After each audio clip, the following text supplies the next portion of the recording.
Tras una serie de reuniones con sus accionistas, el director ejecutivo de Uber, Dara Khosrowshahi, envió un correo electrónico a los empleados un domingo por la noche con un mensaje muy llamativo. Decía: necesitamos mostrarles el dinero. El jefe de Uber les explicaba que el mercado estaba experimentando un cambio sísmico y que la prioridad de la empresa de transporte compartido y entrega de alimentos ahora debía ser el flujo de caja libre. Ninguna empresa ha sido más emblemática del dopado mercado alcista de acciones tecnológicas que Uber. Fundada en 2009, la empresa salió a bolsa una década después con una valoración de 76.000 millones de dólares sin registrar un solo trimestre de beneficios. Su conversión tardía a la ortodoxia financiera muestra cuánto se han transformado los mercados desde el cambio de ciclo en las tasas de interés y en la caída brutal del mercado tecnológico Nasdaq.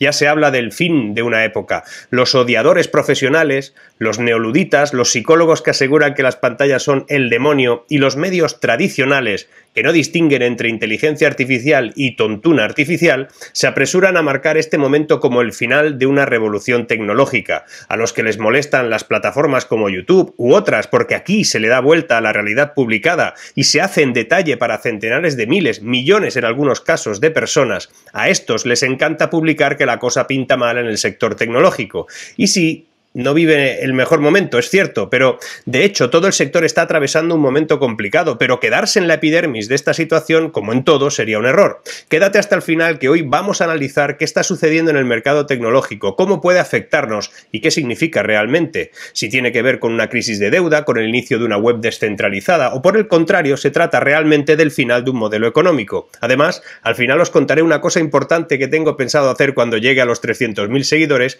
y que necesita de tu colaboración. Quédate, que lo que hoy voy a contarte también te interesa.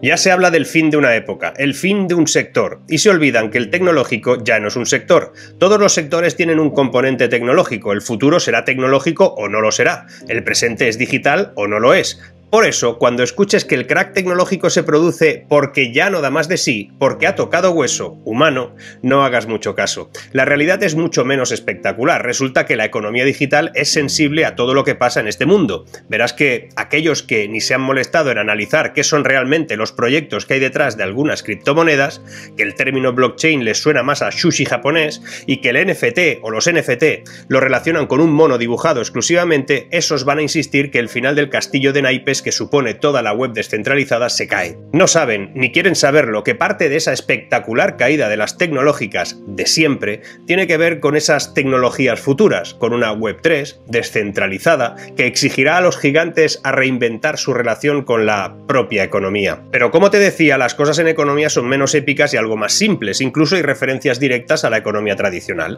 Resulta que durante una década y media los tipos de interés han sido extremadamente bajos en todo el mundo, y esto ha hecho que los inversores pusieran su dinero en apuestas de este tipo. Sin embargo, los tipos están subiendo a niveles de principio de siglo y quieras o no, eso tiene que afectar. En el discurso oficial pronto verás programas de investigación, consumo, denuncia. Son programas que van a tratar este tema como el final del mundo y de cómo miles de personas se han visto atrapadas. Será como que estamos ante una burbuja reventando. Por eso, para que no nos manipulen, más, veamos datos, analicemos con objetividad qué está pasando y qué pasó en otros momentos equiparables. La realidad es que estamos ante dos tormentas distintas que se han unido. Eso es cierto, la pandemia y los planes de estímulo han podido unir dos escenarios especulativos enormes, el tecnológico y el financiero. La posible burbuja tecnológica es el resultado de prometer unos rendimientos inalcanzables. La burbuja financiera se alimenta de un exceso de liquidez que lleva a inversiones irracionales. Lo paradójico de la crisis reciente es que se ha producido una ralentización nunca vista de la economía mundial y por el otro también se ha producido una recuperación extremadamente rápida en el mercado de valores. Tras el crash de 2008 hicieron falta 700 días para que el Dow Jones alcanzase sus niveles originales, pero durante el crash de 2020 solo han hecho falta 197 días. En 1929 se requirieron 30 años para recuperarse del crack del 29 y de la burbuja de Internet del año 2007.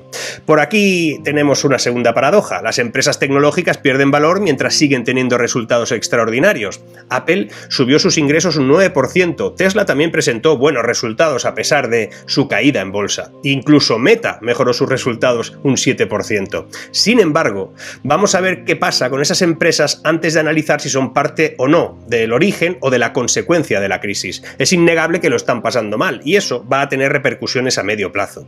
Desde los máximos que anotaron la antigua Facebook, Amazon, Microsoft, Apple, Netflix, Alphabet, la dueña de Google, estas pierden un 46% de media en los mercados. Los valores del sector tecnológico fueron los primeros en ver cómo se recortaba su precio según se disparaba la inflación, se escuchaban discursos cada vez más agresivos de la Reserva Federal de Estados Unidos y todo lo que sabemos. Te va a costar encontrar análisis objetivos sobre estas pérdidas. Hay muchos intereses creados y además las empresas afectadas son las propietarias de las plataformas que deberíamos de explicarlo, por lo que es bastante paradójico y complicado. Pero se hable o no, las cifras indican un desastre monumental que, como todo en la vida, que tiene un valor objetivo, si se deprecia, afecta a la economía, al empleo y a las opciones de innovar.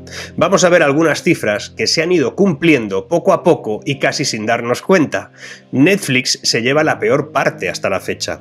Tras presentar los resultados del primer trimestre de 2022, se evidenció que el número de suscriptores cayó un 200.000 abonados más o menos, y no solo se debe a que la ciudadanía disponga de más planes que el propio sofá, una peli y una manta desde que se acabaron los confinamientos, es mucho más complejo. El dato provocó el desplome del precio de su acción, que retrocede más de un 72% desde noviembre de 2021. Su máximo histórico, que estuvo en 671 euros por acción, ha bajado a niveles no vistos desde finales de 2017. Amazon valía en julio 1,8 trillones de dólares americanos. 10 meses después ha caído un 40%. Alibaba valía en octubre de 2020 838 billones, hoy solo vale 236. eBay en octubre valía 53 billones, hoy 27. En 8 meses se ha devaluado un 50%. Apple, que es la que mejor soporta el golpe entre sus comparables, cede este año un 16%. Zalando en 10 meses ha perdido un 70% de su valor. Shopify, el de las tiendas, se ha devaluado más de un 75% en unos meses. Mercado Libre, la líder en toda Hispanoamérica, se ha devaluado un 60%. Meta, la antigua Facebook, que tocó techo en julio del 2021 y desde entonces se ha ido desplomando un 47%. Ha perdido un valor similar a toda la deuda que tiene que colocar España este año, 235.000 millones de euros. En resumen, todos los grandes del comercio electrónico mundial han perdido en estos meses 1,8 trillones de dólares americanos. Es la mayor caída de la historia de este tipo de empresas. Por eso hay quien asegura que estamos ante el pinchazo de una burbuja tecnológica basada en promesas de rendimientos inmensos, algo que ya pasó antes y por eso muchos dicen que ahora también está pasando. Podemos verlo en la historia. Nos podemos ir a 1793 con la conocida locura por el canal, donde el desarrollo de canales para simplificar la navegación tierra adentro llevó a la formación de una burbuja especulativa en Inglaterra que financió proyectos que no tenían ningún interés real.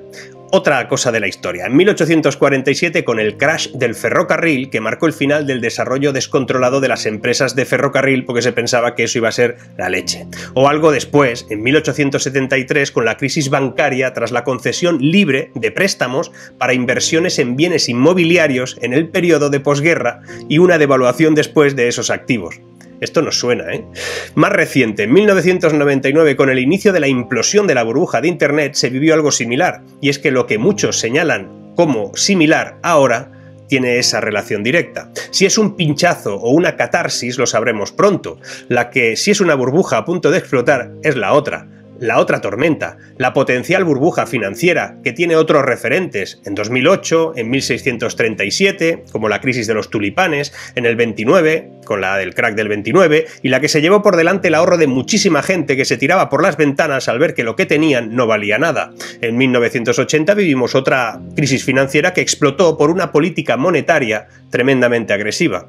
De eso te hablaré en otro vídeo muy pronto. Pero ahora tenemos una peor. La burbuja financiera ha sido creada por las políticas escandalosas de los bancos centrales. Ahora se sorprenden, pero piensa en los cheques Biden, en la deuda adquirida para los ERTE y todo ese dinero que se ha ido imprimiendo. Pero ¿dónde se relacionan ambas tormentas? Mira, durante mucho tiempo hemos visto cómo el progreso tecnológico ha relacionado muchos eventos en el mercado bursátil.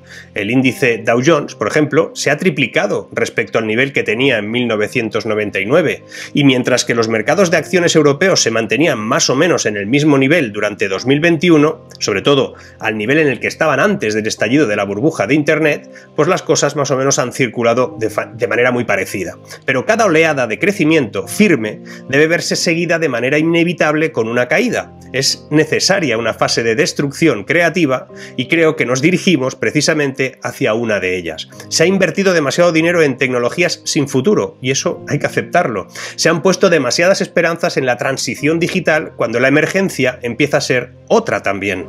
La tecnología no puede ser el porqué, la tecnología solo puede ser el cómo ayudamos a resolver algunos problemas. Y aquí es donde aparece el concepto ciclo económico. En economía se denominan ciclos económicos a las oscilaciones recurrentes de la economía, en las que una fase de expansión va seguida de otra de contracción, seguida a la vez, otra vez, de una de expansión y así sucesivamente. La contracción genera como resultado una crisis económica que afecta de forma negativa a la economía de millones de personas. Y eso es el punto en el que probablemente está pasando.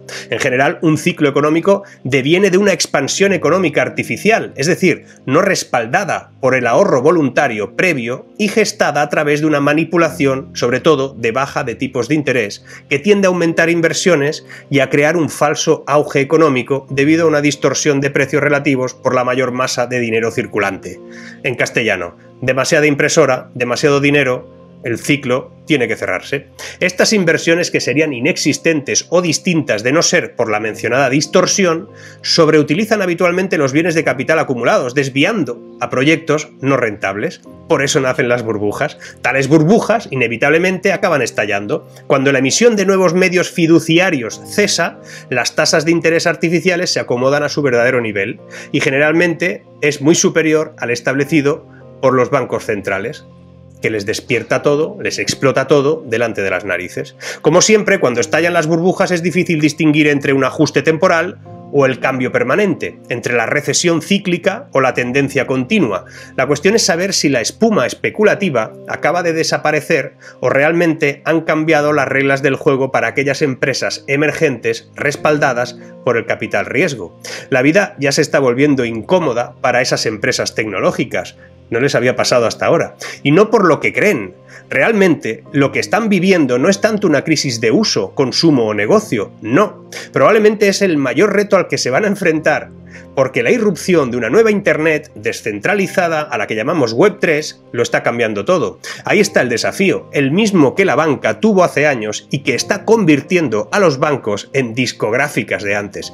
Todo eso se mezcla con algo de lo que te hablaré mañana, ya lo verás. Pero vamos a tener que esperar para identificar si lo que está pasando es un crack o una catarsis. El derrumbe del sector tecnológico puede ser un ajuste al mundo real o una adaptación a un mundo futuro descentralizado. Seguramente todo esto va de equilibrarlo. Puede que no sea tan malo que las reglas del juego estén cambiando para que las empresas que dominan el mundo en un determinado sentido cambien.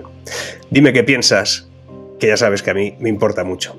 Por cierto, como te decía al principio, estoy pensando que cuando llegue a los 300.000 suscriptores, que todavía falta un tiempo, pero bueno, como va acelerando, he pensado que podría hacer un directo tipo maratón, ¿no? De 2, 3, 4 horas, en los que pasen por el canal diferentes personas y que podamos hablar de economía, tecnología o lo que sea.